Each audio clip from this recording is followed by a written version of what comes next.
What do the WSOP main event winner, the WSOP online main event winner, 5-6 suited is gonna take it down, and this Triton Crusher What a moment for Adrian Mateos. have in common?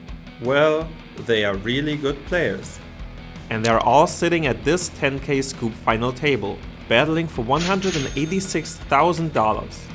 In this tournament, we'll see how complex tournament poker really is and how the best of the best deal with that.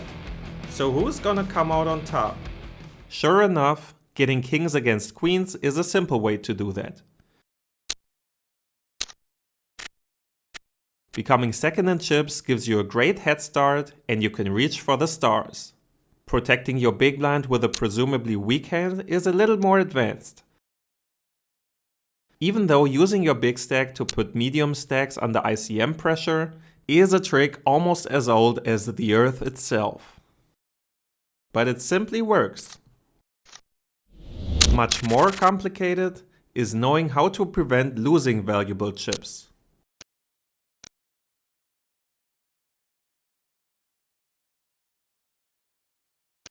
This fold does look very unexpected.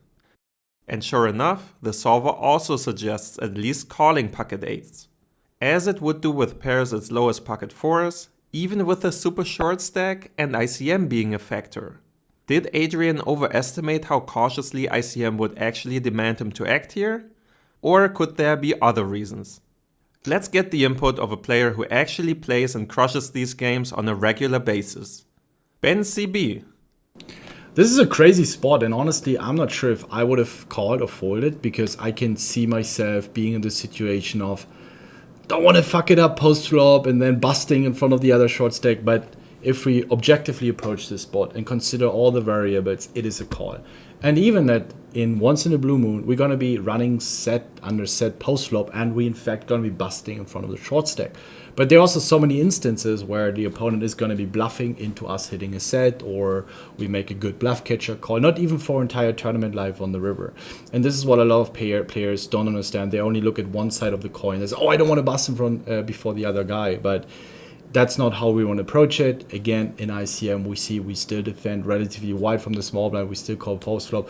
If we only have 6 or 7 big blinds, it might look different, right? Then every bet we call, every investment we make is going to be significantly more expensive. But here with our stack in Adrian's shoes, it's a clear call. So I see that a lot. People overvalue their investment, right? We're not risking our entire stack. And even seeing now that he has aces, it's actually good. Like when we have something like pocket 8s, pocket 7s, we prefer our opponents having a big hand, because if we hit our set, we get a bigger payout unless they hit their set. So here, just for you guys, I see this mistake a lot. Also on lower stakes, mid stakes, where as a mid stack, also when people have 25, 30, 40 big blinds, defending way too passive, their button, their big blind. Sometimes we have to risk our tournament life even as a mid stack, but again, in the long run, it helps us to make more money. You're gonna have a higher win rate. You're gonna have a better hourly.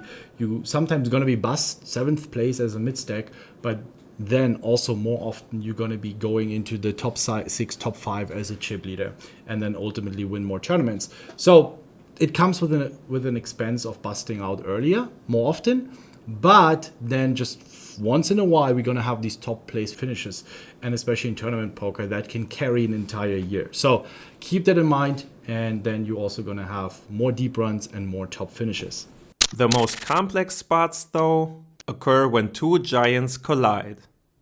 Simon traps ace-king in the small blind and just limps.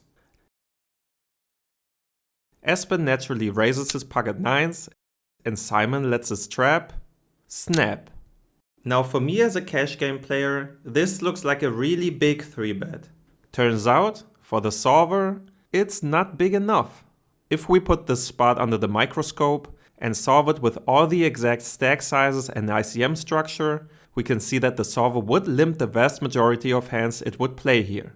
Having a big stack and playing against the biggest stack at the table, you want to limit the average pot size and reduce the risk of losing a lot of chips. The big blind, however, covering us, can be extremely loose with their ISO raises, which would amount to 60% of their range. 9s are included for full frequency, and against that raise, we can see that the solver prefers a 7x raise size of all of these options. But why is that? Well, what's interesting is that the limp raise approach here is extremely polarized. The only full frequency value hand that would go for this raise is aces. Ace-king off and ace-king suited are in there for around 50%, and kings are raising less than 20% of the time. So the solver's focus here is to construct a range that basically consists of aces and aces blockers. What it looks like to me is that the ICM effect prevents us to invest a lot of chips with kings and queens, which under normal circumstances would be clear value raises. As we can see, in a chippy V spot, we would be able to value raise much thinner and also for a smaller sizing. But at a final table, above anything else, you want to minimize the chances of two bad things happening. 1. Bust the tournament. Obviously, because that would eliminate all chances of making more money. And when playing against the only player that can kick you out of the tournament, this is of course a threat. And 2. Losing your position as the big stack. Even if you don't bust right away, losing a big amount of your chips and having to continue as a medium or even short stack significantly decreases your expected dollar value. And when you build a big pot preflop with hands like kings and queens, chances are comparably high that you'll face an overcard somewhere down the line, which is a fact that separates them from aces and therefore makes them much less inclined to build a big pot preflop and simply losing it a decent amount of the time. So the solver's favorite play here would be to limp raise extremely polarized and maximize the amount of times we just pick up the pot right away, so that we can move on to the next hand without risking a lot of chips. In theory, that would happen in more than 82% of the time when raising to 24 big blinds, but only 71% of the time when raising to 16 big blinds. And if we faced a jam against our raise, ace-king off would actually be mostly a fold here. So even though the solver would go bigger, it's really impressive to see that Simon seems to have an intuitive sense that a bigger than normal sizing is appropriate here in the first place. For me, this really highlights the complexity of tournaments because you don't only want to adjust your ranges, but also your sizings, and they depend on so many factors. To get better at these complex spots, you can train them on paired. Practice these ICM situations with instant feedback and get multiple times the experience in compared to only playing a few MTTs a week. You can now access an exclusive 2cc rebate and save up to $400 through the link below. Only available until Wednesday, June 12th. Espen does call, which is expected with nines, and Simon gets a great flop.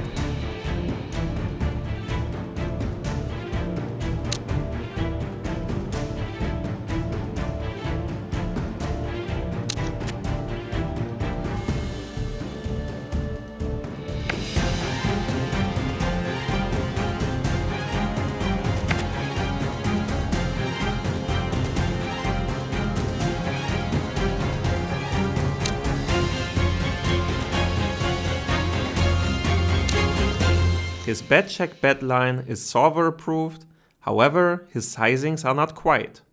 Pio solver would bet 60% on the flop instead of 25%, and mainly bet bigger on the river as well. It could be that Simon was specifically targeting the type of hands that Espen had here, and which wouldn't have called any of the bigger bets. Or he simply had another reason, or none at all. That's a complexity which the solver cannot solve for us. He does win the chip lead, but for Espen, it's the beginning of a very cold run.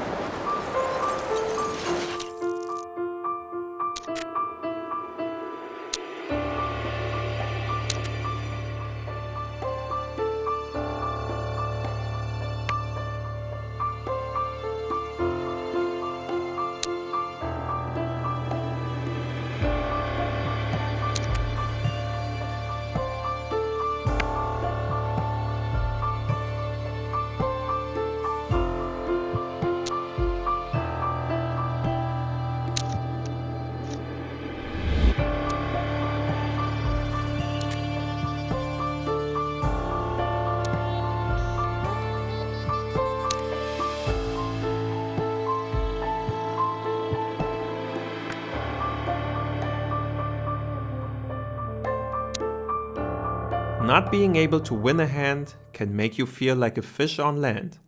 But maybe now things change?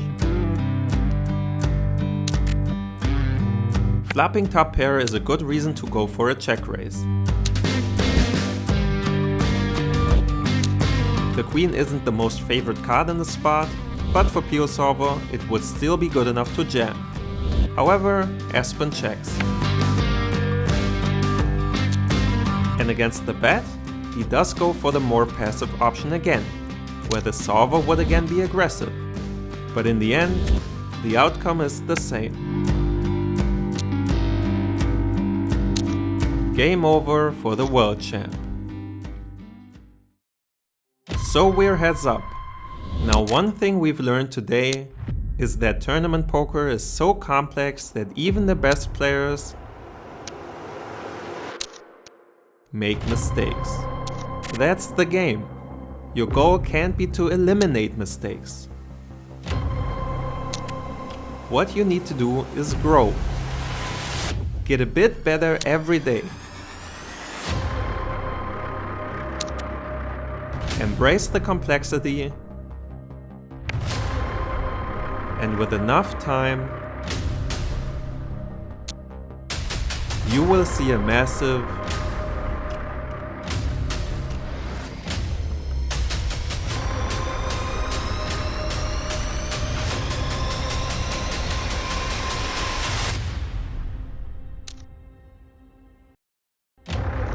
evolution.